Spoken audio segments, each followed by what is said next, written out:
Josué 10, do 1º ao 15. Está escrito assim na palavra do Senhor.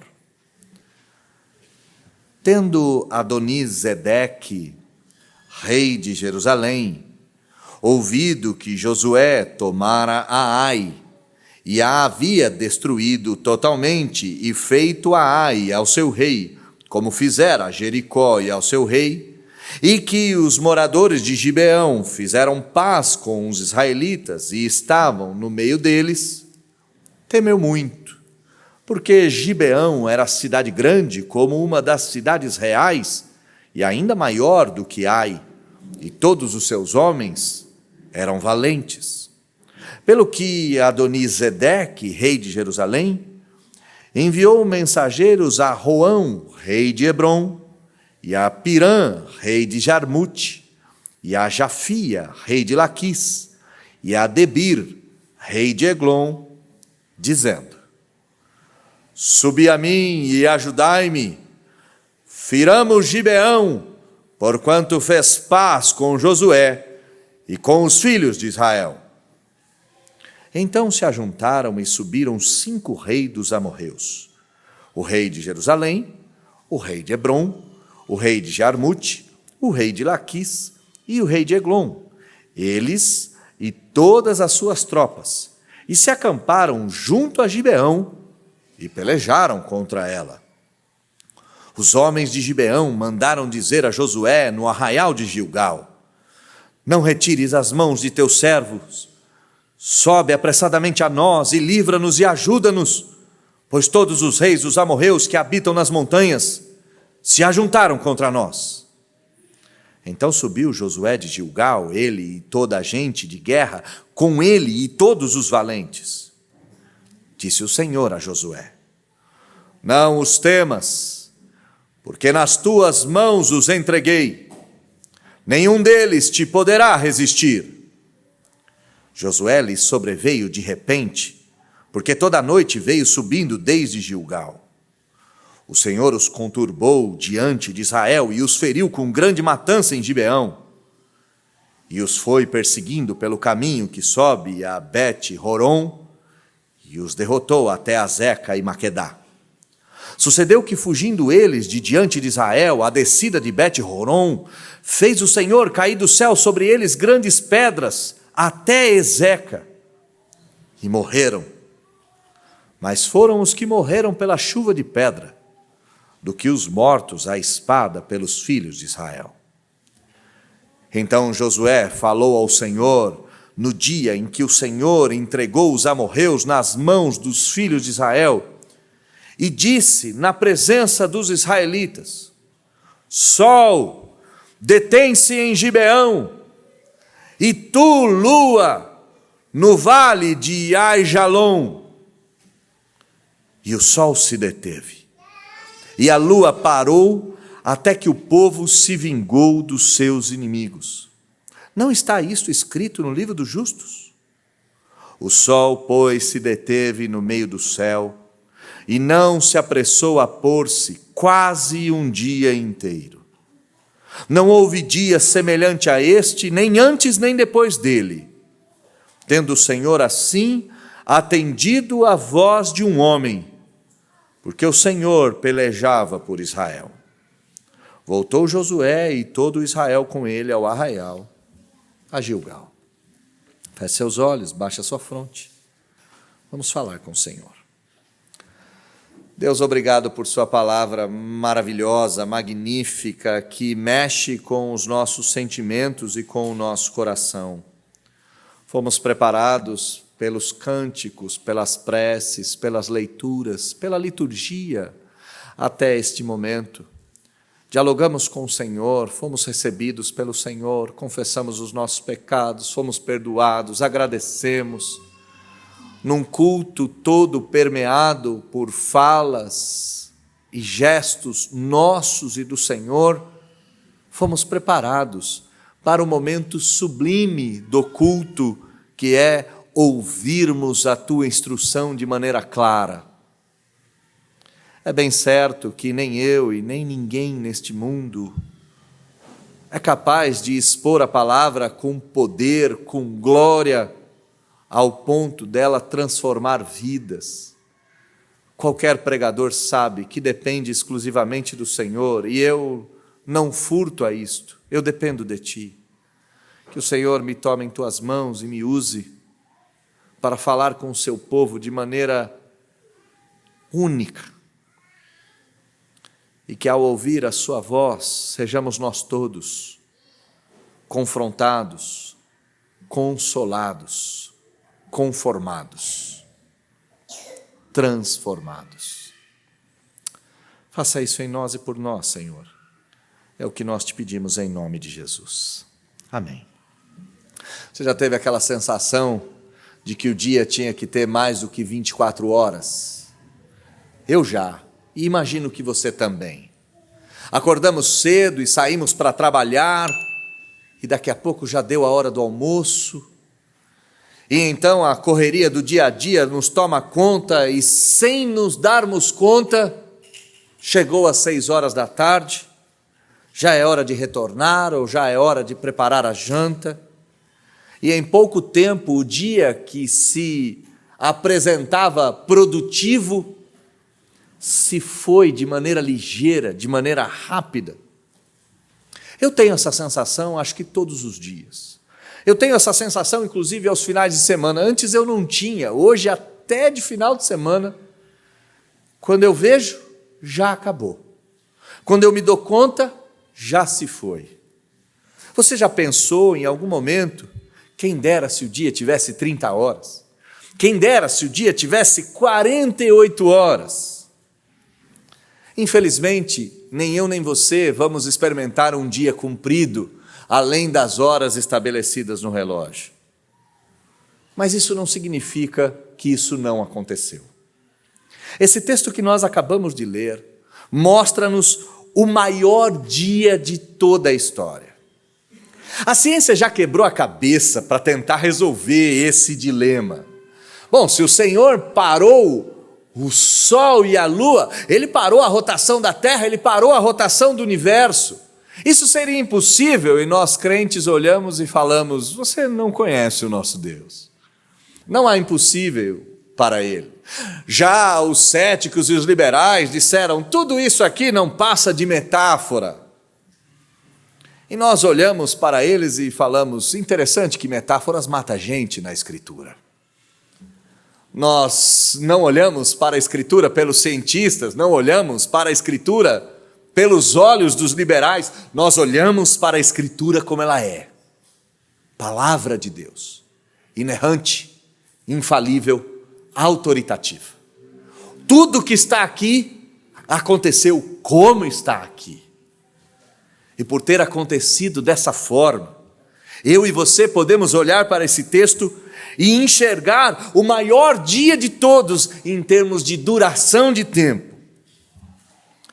Mas nós não veremos apenas o tempo estendido ou alongado.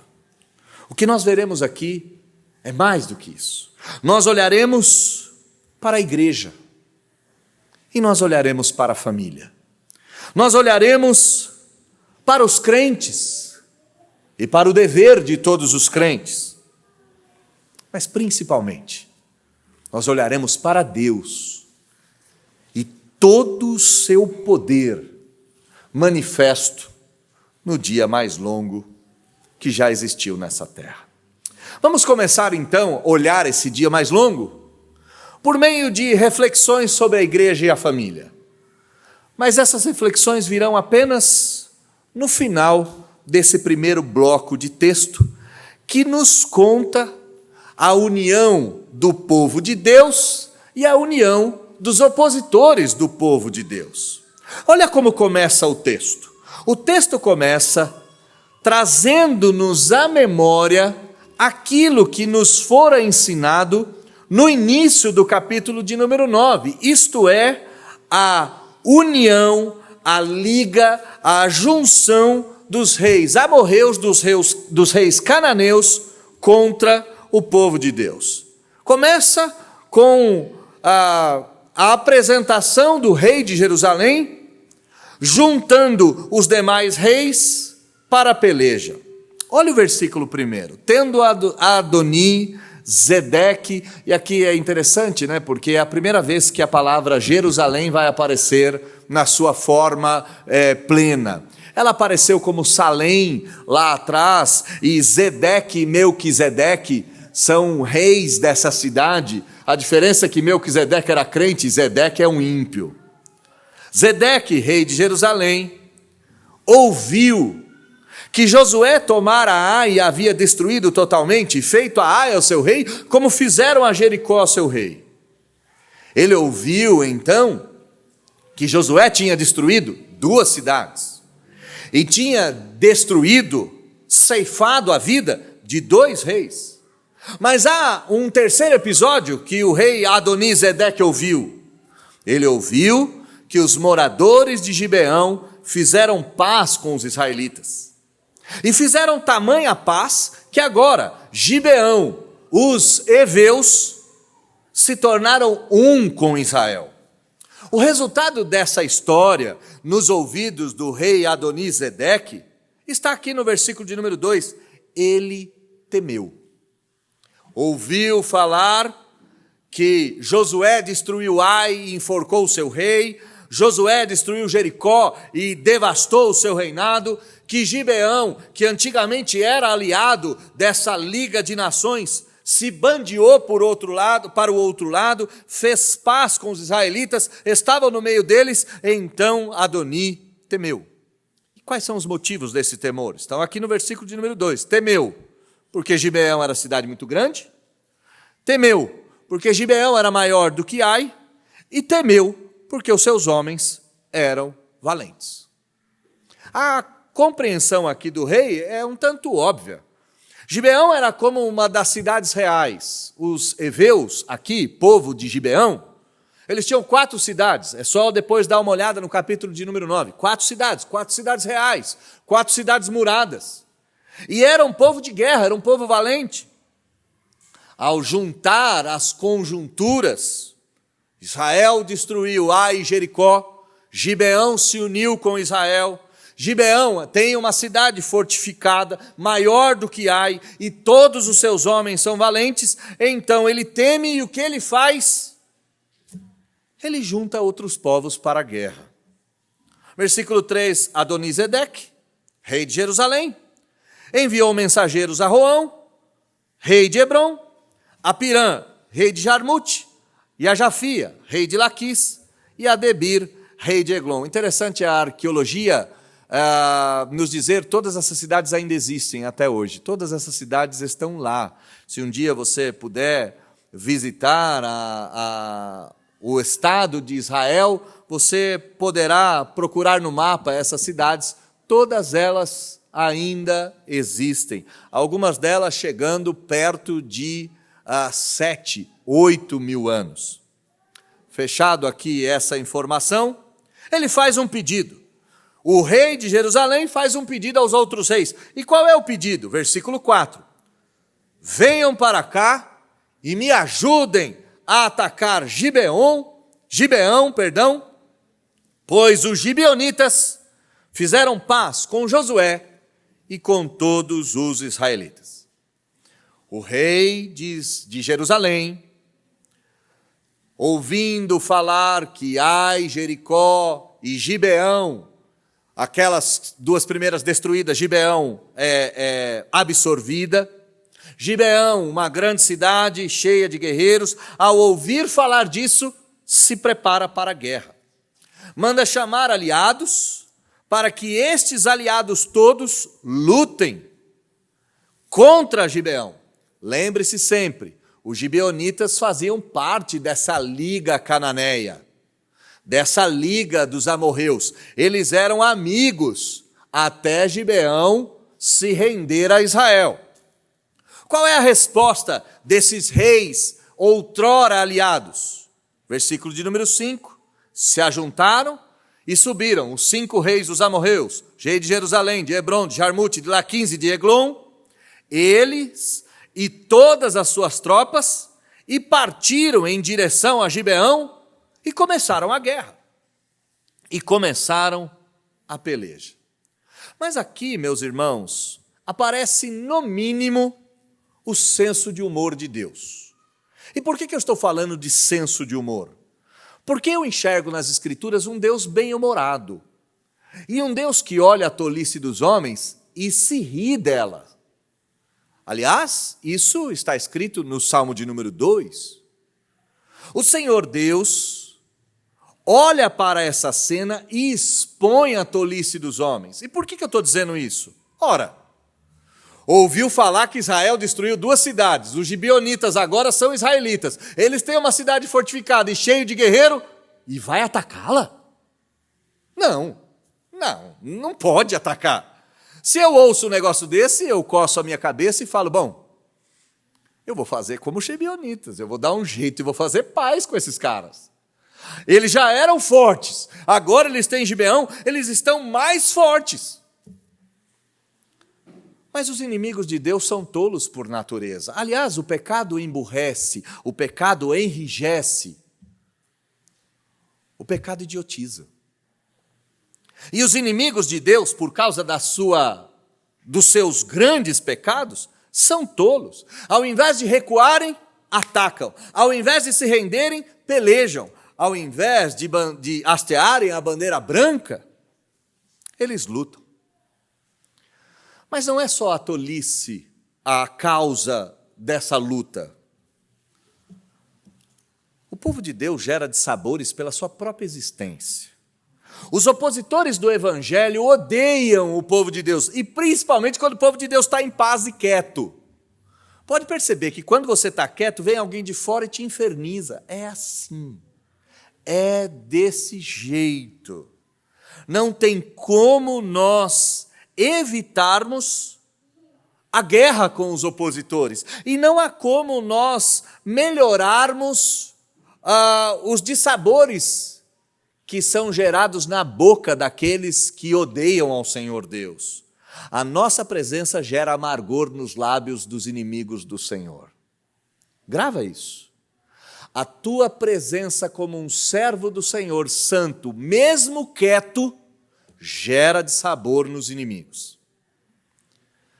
O que Gibeão faz diante desse cenário? Versículo 6. Os homens de Gibeão mandaram dizer a Josué no arraial de Gilgal. Bom, em primeiro lugar, onde estava Israel? Israel voltou a Gilgal. E o que era Gilgal? Gilgal era o local da adoração. Israel pelejava, voltava para o acampamento, cultuava ao Senhor. Israel pelejava, voltava ao acampamento e cultuava ao Senhor. Lembre-se, capítulo de número 9, Gibeão foi cercado.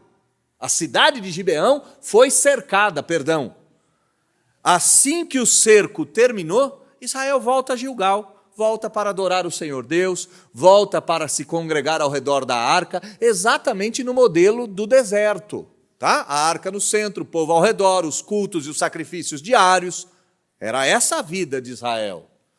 Não eram bárbaros sanguinários, vikings, bebedores de bebida e comedores de carne. Apesar de ter as tarefas diárias, como afiar as espadas, cuidar das crianças, a tarefa central do povo de Deus era adorar o Senhor Deus. E então, em Gilgal, Gibeão grita, por meio de mensageiros, é claro, não abandone os seus servos, venham depressa, salve-nos, ajude-nos, pois os reis dos amorreus que vivem nas montanhas se uniram contra nós. 4 pedidos. Numa só frase. Não retire a mão de nós. Venha nos ajudar. Sobe apressadamente e nos livre. Venha nos ajudar. Suba até nós. Não nos abandone. Livra-nos da batalha. Uma coisa que me chama a atenção é que no capítulo de número 9, nós estávamos um tanto com raiva dos gibeonitas. Eles enganaram a Israel, eles armaram aquele estratagema, vieram de longa distância, vieram de uma distância curtinha, mentiram. Nós vimos que eles são mentirosos, mas aqui eles estão pedindo socorro. E por que eles estão pedindo socorro para Josué? Porque de uma forma maravilhosa, e de uma forma misteriosa, eles tinham a certeza absoluta que eles não eram mais gibeonitas, que eles de fato pertenciam ao povo de Deus. Eles eram israelitas. E por ser israelitas, eles podiam pedir a Josué: venha nos ajudar. Eles tinham tanta certeza que eles pertenciam àquele povo, que eles pedem comunhão, nos ajude, que eles pedem ajuda, que eles pedem socorro, que eles pedem amparo. E a certeza deles não se frustra de forma alguma. Versículo de número 7, Josué dá uma resposta certeira. O que Josué faz? Ele sobe até Gilgal. Não só ele, todo o seu exército e todos os seus valentes. Josué está lá em Gilgal, adorando a Deus, louvando ao Senhor, cuidando do povo. Vem um pedido de socorro àqueles que eram mentirosos, um capítulo antes, mas que foram absorvidos pelo povo de Deus. Qual é a resposta de Josué? A resposta de Josué é imediata. Junta todo mundo e parte para a guerra. Aqui, meus irmãos, nós temos uma fala específica para nós homens nesta manhã de domingo, dia do Senhor e ao mesmo tempo dia dos pais. Josué podia olhar, e se Josué fosse eu, ele tiraria o óculos, coçaria a cabeça, pensativo, e colocaria as seguintes hipóteses. Bom, eles nos enganaram um capítulo atrás. Agora estão pedindo ajuda. Onde der que aleje. Que eles se virem com o problema deles. Não é problema. Não mentiram? Mentiram. Não fizeram a parte deles. Agora, pegue uma bacia de água, lave as mãos e diz: o problema desse homem não é meu. Bom, alguém no Novo Testamento fez exatamente assim. Mas ao invés disso, Josué era um homem de palavra. E aqui, homens que me escutam, em nome de Jesus, não é porque sua família não faz o que deveria, que você deve deixar de fazer aquilo que você foi chamado para fazer. Honre a tua palavra, honre os teus compromissos, honre o teu juramento. Você disse sim, diga sim até o final e vá até o final. Você não pode abandonar os seus liderados. Gilgal era Israel. Israel era liderado por Josué. Josué tinha obrigação de salvá-los. E aqui nós temos que fazer reflexões sobre a igreja e sobre a nossa família. Já fizemos aqui essa última sobre os homens, mas vamos olhar como um todo. A primeira está relacionada ao que a Liga Cananeia fez. Ao invés de se unir ao povo de Deus, imitando os exemplos dos gibeonitas, eles decidiram se opor. E aqui, irmãos, é muito melhor se unir ao povo de Deus do que guerrear contra ele. O exemplo dos gibeonitas deve ser entendido de forma contrária. Se você não faz parte da igreja, o que você deve fazer? Se una à igreja, porque lutar contra ela não vai dar certo. Não vai dar certo. Não vai dar certo. Se una à igreja. Não dá para se opor a ela. Eu já fui pastor de igrejas em que os vizinhos odiavam a igreja. Eu já fui pastor de igreja onde os vizinhos queriam fechamento da igreja por causa de barulho e etc. Mal eles sabiam que não dá para se opor a esta instituição que Deus chamou de sua esposa. Não dá, é dele. A segunda reflexão sobre a igreja está relacionada aos gibeonitas, que não lutaram com suas próprias forças. O rei de Jerusalém não disse que os gibeonitas eram um povo forte, guerreiro, valente? Eles podiam dizer: Josué, fica aí, agora é a nossa vez. Já que a gente não pode fazer guerra contra vocês, porque a gente se tornou parceiro, a gente pega esse povo na unha. Os gibeonitas podiam bater no peito, cheio de orgulho, e dizer: eu vou lutar sozinho. E aqui eu acho que a reflexão não é só de igreja, ela é de igreja e de família, sabe? Porque você, como membro da igreja, você não luta sozinho nunca. E uma coisa que eu preciso te dizer: lutar sozinho vai te destruir. Lutar sozinho vai te fazer desistir.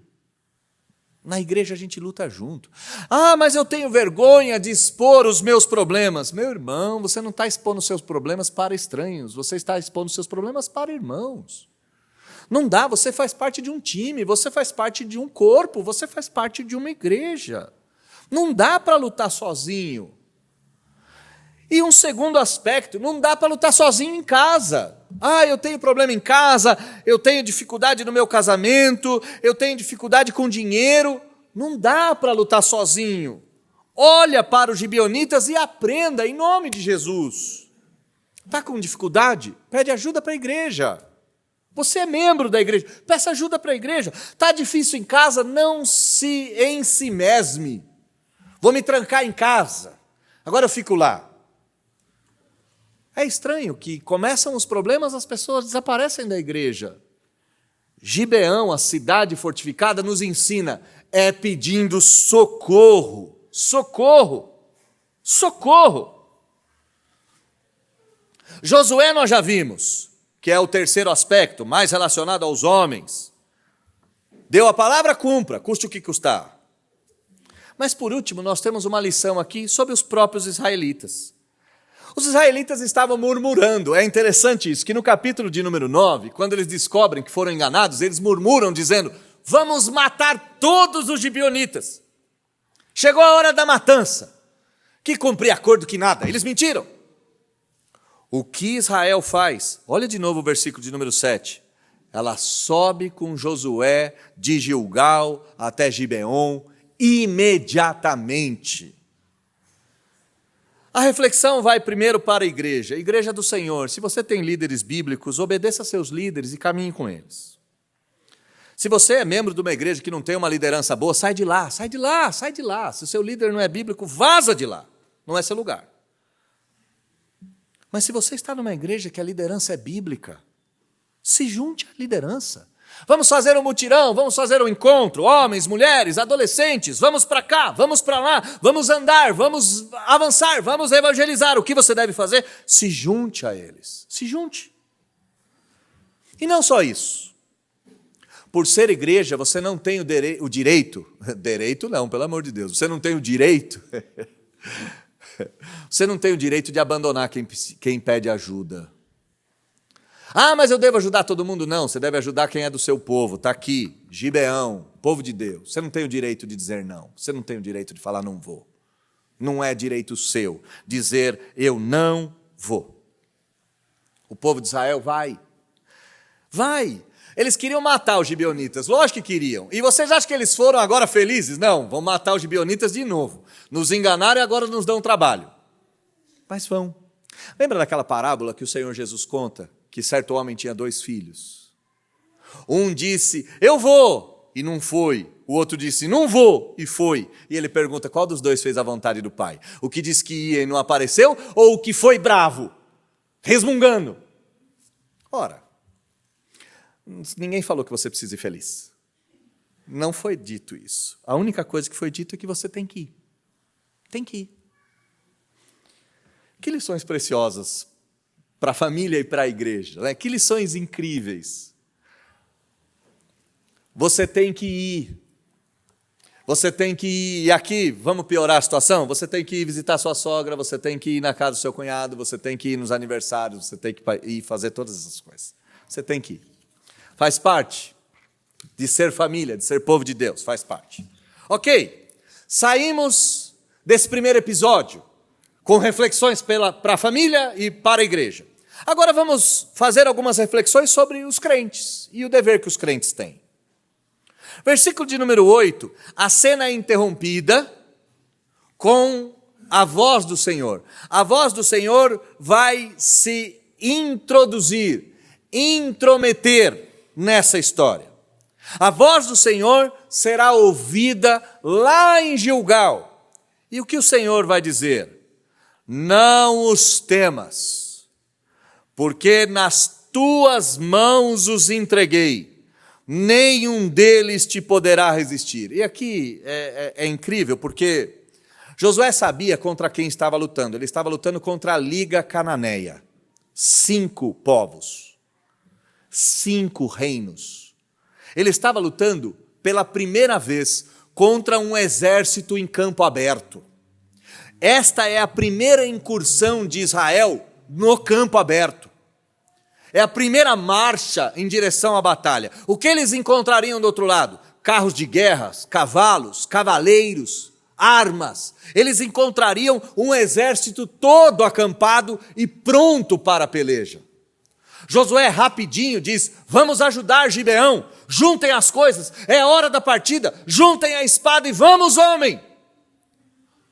Mas é claro que, como todo ser humano, diante da urgência é vamos, vamos, vamos, mas no fundo da cabeça fica: meu Deus do céu, o que nós vamos encontrar lá?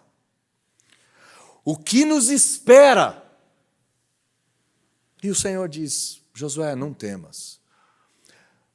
Grava uma coisa, quando nós olhamos para Josué, nós achamos ele espetacular, né? Quantas vezes até o capítulo 10 Deus já disse para esse Josué: não temas? Quantas vezes ele sentiu medo? Você não diz não tema para quem não sente medo, não precisa dizer, né? Não tenha medo, mas não tenha medo, eu não estou. Não, ele está com medo, lógico que está. Quem não estaria? Quem não estaria? Mas o Senhor, que conhece o coração, não só o de Josué, mas conhece o meu e o seu, diante das batalhas das mais diversas, ajudando os irmãos, cuidando da igreja, cuidando da família, se envolvendo, o Senhor diz a mesma coisa para nós: faz o que você tem que fazer e não temas, porque eu vou te ajudar. Quando Deus diz essas coisas, abre-se a contagem do tempo para o dia mais longo de todos os dias. O dia mais longo de todos os dias vai acontecer agora. Agora começou a correr o relógio. É agora. Agora começa a correr a hora e nós temos uma madrugada normal, uma manhã normal, mas um entardecer sobrenatural. Vamos olhar essa madrugada. Versículo de número 9 diz que Josué marchou a noite toda, desde Gilgal. A noite inteira. A saída foi ligeira, não dava tempo de esperar. Gibeão está sendo atacada, há uma liga de exércitos estrangeiros a Israel, mas nativos daquela terra, atacando um aliado de Israel. Não há tempo a se perder. Josué marcha a noite inteira. Nós estamos em torno de 30 quilômetros de distância de Gilgal até Gibeão, 35. A noite toda Israel marchando, sem fraquejar, sem desistir, sem pestanejar. E de manhã, logo cedinho, de repente, Israel chega no campo de batalha.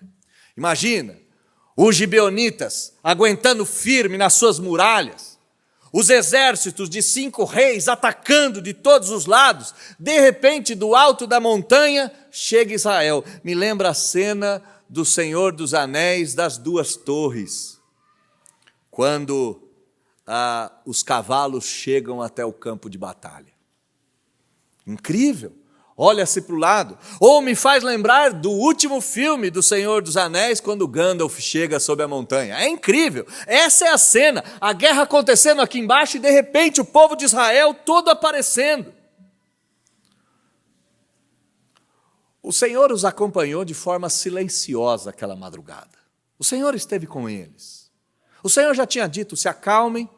Eles tiveram que exercitar a fé, porque é assim mesmo, né? O Senhor não fica dizendo: se acalma, se acalma, se acalma, se acalma, se acalma. Aliás, se o Senhor fizesse isso, a gente ficaria mais nervoso. Porque se Ele está tão preocupado em me acalmar, vai que a coisa vai dar errado. Então, o Senhor não está com essa preocupação. Ele disse: se acalma e pronto. O povo de Israel viajou aquela madrugada em silêncio absoluto. Chegaram de manhã, o Senhor agiu. Olha o versículo 10. O Senhor trouxe pânico. Lógico que traria. Se o rei sabe que Israel destruiu Ai e destruiu Jericó, ao ver Israel, todos eles ficaram conturbados.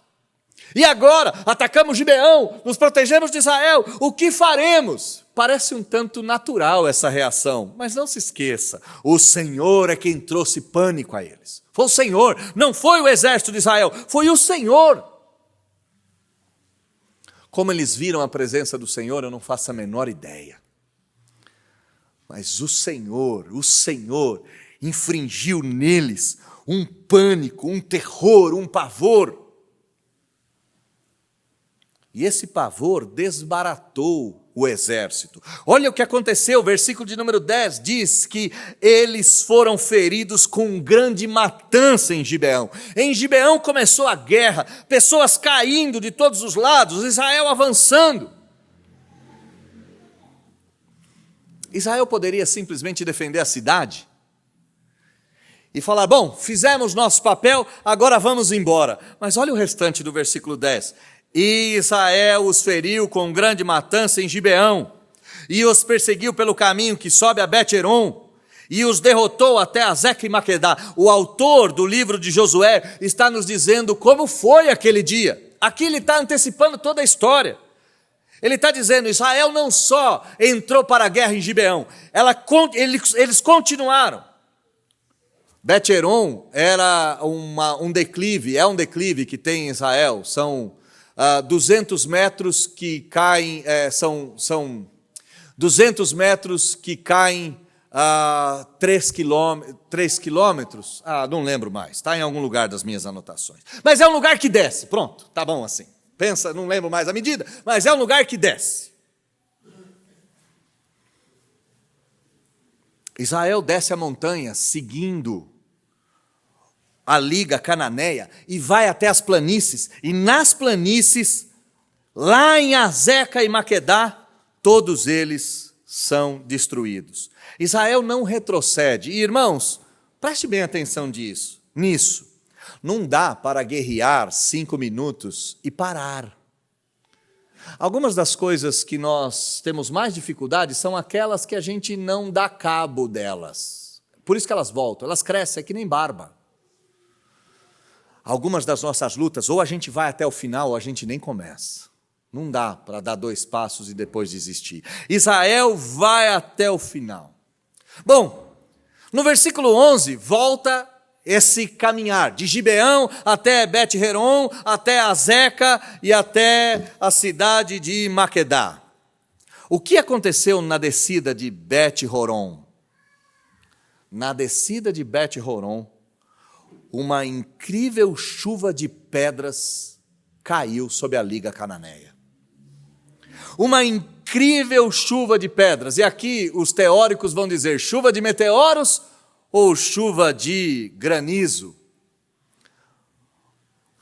É quase que majoritária a ideia de que teve uma chuva de granizo aqui.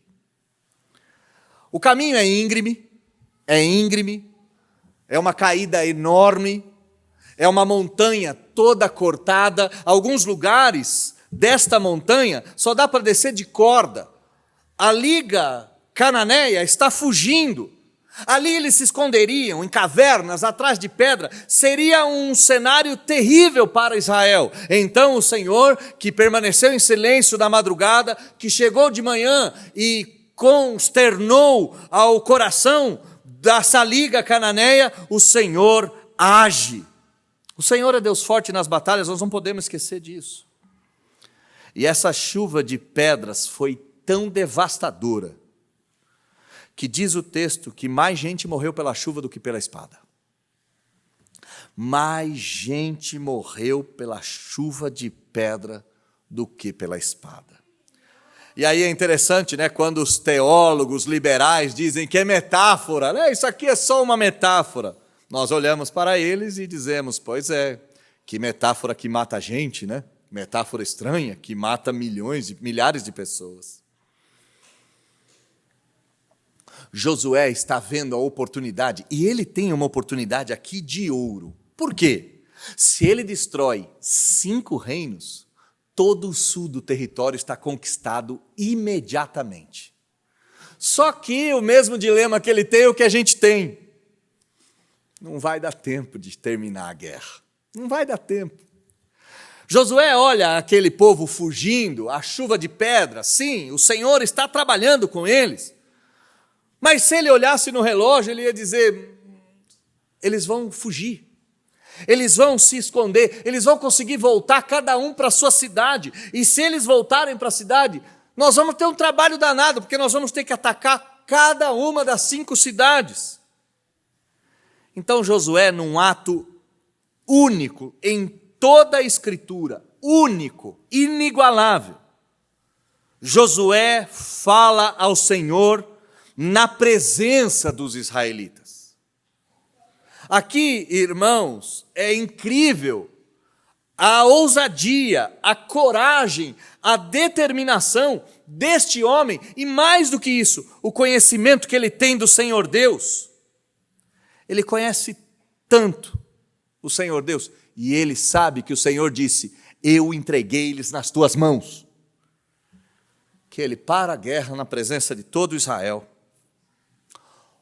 olha para o céu e diz, sol, detém-se em Gibeão, e tu, lua, não ouses se mover no vale do Aijalon.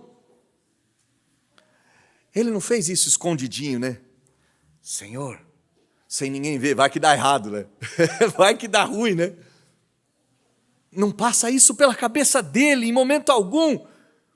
Ele olha para o céu e diz, sol, pare. Por quê? Porque se o sol continuasse a se pôr, a liga cananeia, a liga dos amorreus iriam fugir. A guerra seria perdida, ou melhor, daria muito mais trabalho.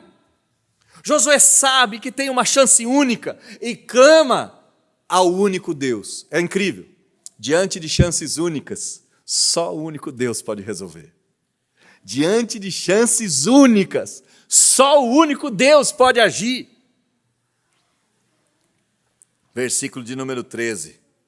E não é que o sol se deteve, e não é que o sol obedece, e não é que o sol para. Ai, pastor, parou o universo. Pois bem, acabo de te apresentar o Deus que criou o universo, e se quiser, para ele. Ah, mas a Terra está viajando a milhares de quilômetros. Se você acredita no globo, a Terra está viajando a milhares de quilômetros. Parou tudo. Parou tudo. Se você for terraplanista é mais fácil. Mas tudo bem. Esse é um problema seu. Não é um problema meu. Perceba. O universo parou. Parou. Tudo parou. Tudo parou. Menos a vida debaixo do sol.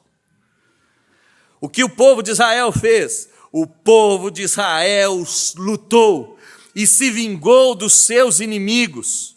E o sol se deteve no meio do céu e não se apressou a ir embora. E ele ficou lá quase um dia todo. Quantas horas nós temos aqui? Mais de 30.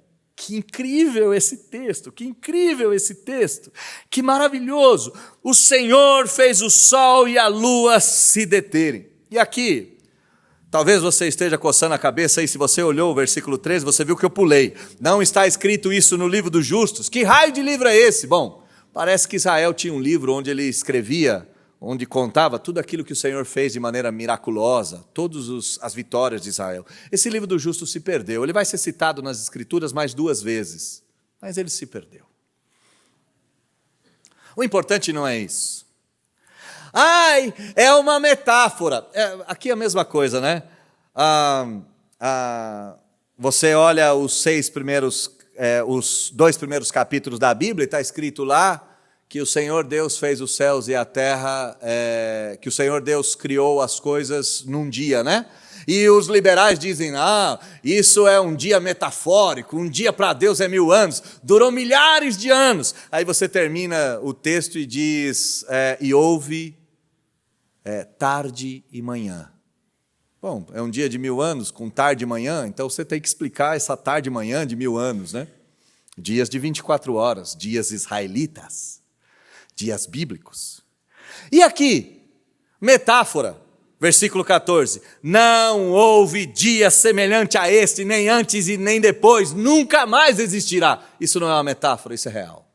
Nunca houve um dia assim, nunca mais vai existir, nunca mais vai acontecer. E aqui é a nossa tristeza. Eu comecei a nossa história dizendo o que para você? Você não queria que o dia fosse mais comprido? Não vai ser, não adianta. Não vai ser, não vai ser. Já teve, nunca mais vai ter. O Senhor atendeu a voz de um homem. E por que Deus atendeu a voz de Josué? Porque quem lutava por Israel era o Senhor. Deus não atendeu a voz de Josué para fazer um capricho, né? Mas eu fico pensando como é que deve ter sido o coração de Josué no dia seguinte, né? Ele andando em Israel, peito aberto, as costas bem aprumadas. A pessoa olhando, tudo bem, Josué? Tudo. Ouviu a oração que eu fiz? Você ouviu? Vai brincando, vai zoando, vai. Ai, não. Josué não fez nada para a sua própria glória. Quem fez foi o Senhor, porque a guerra é do Senhor, não é de Josué. Quem fez foi o Senhor. Quem disse que entregaria todos eles nas mãos de Israel foi o Senhor. Quem estava empenhado nessa guerra era o Senhor. A guerra era dele, não era de Josué. A única coisa que Josué fez foi crer. E depois da guerra, volta tudo ao normal, culto de novo, volta para Gilgal, adoração ao Senhor, cuida das crianças que estão correndo, comida, vinho, família, tribos, leis, legislação e adoração. A vida volta ao seu mais absoluto normal. Quais são as reflexões que a gente aprende sobre o crente aqui? Irmãos, o crente precisa se esforçar para aprender a ouvir a voz do Senhor. É bem verdade que o Senhor não vai aparecer a você como ele apareceu a Samuel. Samuel, Samuel, quem está falando? Quem está falando? Isso não vai acontecer. Mas o Senhor tem um jeito que é muito dele. Pega uma frasezinha de um louvor, pega uma oração, um trechinho de um versículo bíblico, pega um trecho de um sermão longo, um sermão narrativo, ele demora mesmo, tem muito detalhe. Mas pega um trecho desse sermão e de repente a voz do Senhor não é escutada no nosso ouvido, ela berra no nosso coração. O crente é guiado por Deus e deve ouvir a voz do Senhor e ouça, exercita isso, ouça a voz do Senhor, o Senhor fala. Ah, então eu vou viver e vou fazer as coisas só quando eu ouvir a voz do Senhor? Claro que não, isso é uma tolice, faz o que você tem que fazer. Acorda cedo, dorme tarde, fica a madrugada acordado, trabalha o dobro, sustenta a tua casa, vai ajudar quem precisa. E não ouse parar, faz o que precisa ser feito, custe o que custar. Essa é a vida do crente, essa é a vida do homem, esse é seu dever, é o meu dever, é o nosso dever, homens ou mulheres. Devemos ouvir o nome, a voz do Senhor? Sim, mas devemos trabalhar por isso. E esse trabalho não é o trabalho de 10 minutos, né? Viajou a madrugada inteira, chegou lá em Gilgal, trocou meia dúzia de espadada, volta para dormir. Não! Vai até o fim. Vai durar um dia, vai durar 2, vai durar 10, vai durar 20. Sabe qual é a diferença da geração antiga para a nossa? A geração antiga não desistia. Podia custar o que fosse. Eles iam lutar para a casa própria, eles iam lutar para a formação do filho, eles iam lutar pela educação da criança, eles iam lutar para vir à igreja, eles iam lutar para tudo. Até os crentes da Bíblia oravam 20, 30, 40 anos por alguma coisa e não desistiam. Nós, a geração fast food, queremos tudo em 10 minutos. E se não vier, a gente cancela o pedido e vai embora. Não é assim? Liga no iFood, não veio, você liga lá e fala, não quero mais. Não desista, não dá para desistir, não dá para parar. Pastor, mas o que a gente faz? Ora, eu não quero ninguém amanhã olhando para o céu e falando, sol, não vai dar certo isso daí, não é isso que você precisa fazer. Mas ora, Deus, eu preciso de mais tempo hoje. Deus me ajuda, Deus, olha a dificuldade que eu estou. Deus, em nome de Jesus, me ajuda. Se eu estou lutando a sua luta, se eu estou guerreando a sua guerra, Senhor, me ajude. Josué nos dá uma lição gigantesca de um homem que confia na mão providente do Senhor. Ele confia na providência. E quando Israel vence, Israel não é o Daniel. Israel não fica todo garboso. Israel volta para a vida cotidiana e continua a tributar honras, glórias e louvores ao Deus Criador dos céus e da terra, como se nada daquilo tivesse acontecido. Incrível o que a gente aprende sobre nós.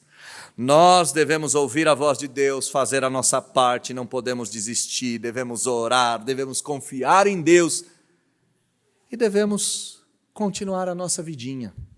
E a nossa vidinha é trabalhar de segunda a sexta-feira, de vez em quando no final de semana um pouco mais engraçado, domingo dia de culto, e semana que vem tem mais, e a outra, e a outra, e a outra, até que o Senhor nos chame.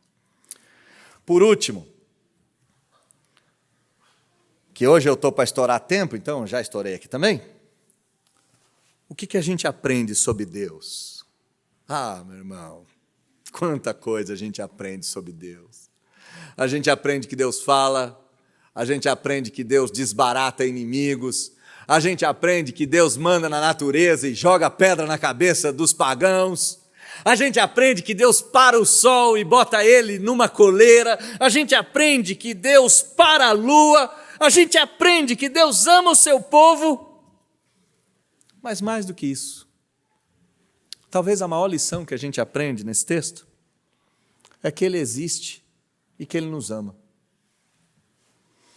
Ele existe, Ele existe, Ele existe, acredite nisso, Ele existe. Ele existe. Ele não é um conjunto de proposições teológicas, Ele não é simplesmente ideia da cabeça, Ele existe. E por existir, e por ser quem Ele é, Ele faz o que tem que ser feito. Sabe por que eu estou dizendo isso? Porque a sensação que eu tenho às vezes é que eu sou alguém que acredita com a mente, mas não confio com o coração.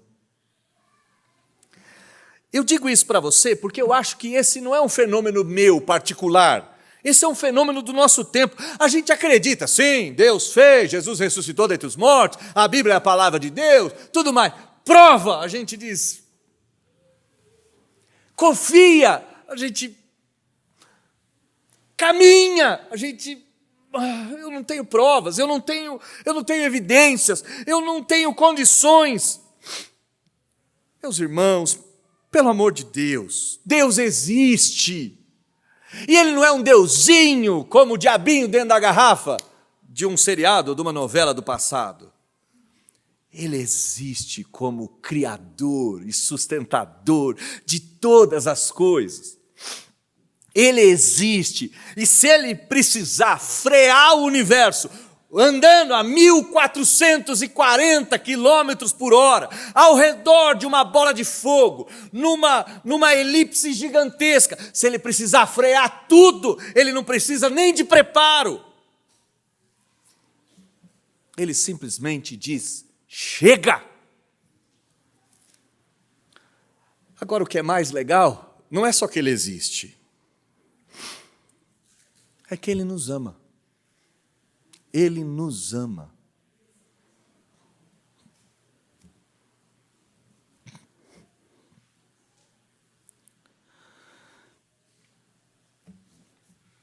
Ele nos ama.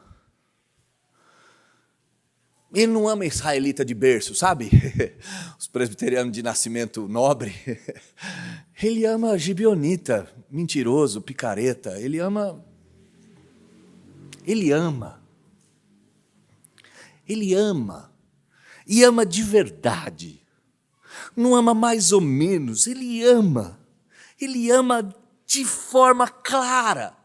Ele não só existe, mas Ele nos ama, e nos ama de tal forma, que às vezes Ele obedece, e olha o que eu vou dizer, Ele obedece a uma oração como esta: sol, para, lua, para. E não é que Ele faz?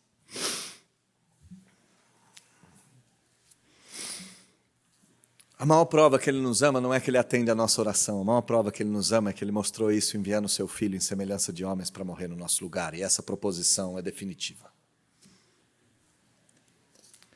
A gente olha para um texto desse e acha incrível um dia que não termina. Mas no fim das contas a gente deve olhar para um texto desse e achar incrível um Deus que não tem limites. Não tem limites para agir. Não tem limites para amar. Não tem limites para do nosso ladinho, para com cada um de nós, andar. Crê em Deus. Quanto maior for o Deus que você crê, maior e mais incrível será a sua vida. Crê em Deus. Confia nesse amor.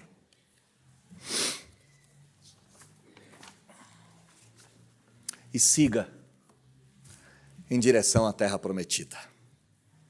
Como é que acaba essa história? Domingo que vem tem mais.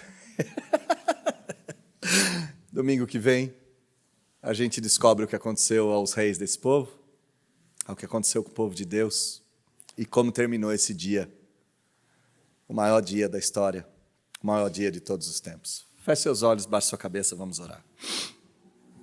Deus, o Senhor existe, o Senhor é. E nós cremos. Não há nada que o Senhor não faça. O Senhor faz a mulher de idade dar filhos, a estéril ser mãe. O Senhor faz homens simples assentarem com príncipes. O Senhor faz mulas falarem, machados não afundarem, novelos de lã não se umedecerem na geada. O Senhor abre mar, o Senhor para o sol, o Senhor faz a virgem conceber, o Senhor faz mortos ressurgirem, o Senhor é assim. E quanto maior o Senhor for, mas a gente vai andar, mas a gente vai confiar. O Senhor é assim. Mas ao falar do Senhor, como se esquecer do Salmo de número 8? Mesmo sendo tão grande, olha para os filhos dos homens. Como não olhar para João 1 e resolveu tabernacular-se em nós? Como não olhar para Apocalipse, pois o Senhor conosco decidiu morar. O Senhor não é só grande, o Senhor nos ama e o seu amor não tem fim. Ele é tão grande, que aprove ao Senhor esmagar o teu filho naquela cruz, para salvar pecadores como nós. Que esse texto de Josué 10, que é fácil decorar, Josué 10, seja um marco na nossa vida e na nossa crença quanto a quem o Senhor é e o que o Senhor faz. Tatua Josué 10 nas profundezas do nosso coração e nos faça crer e confiar no Senhor de maneira real, não só hoje, mas para todo sempre. Nós assim te oramos, em nome de Jesus. Amém.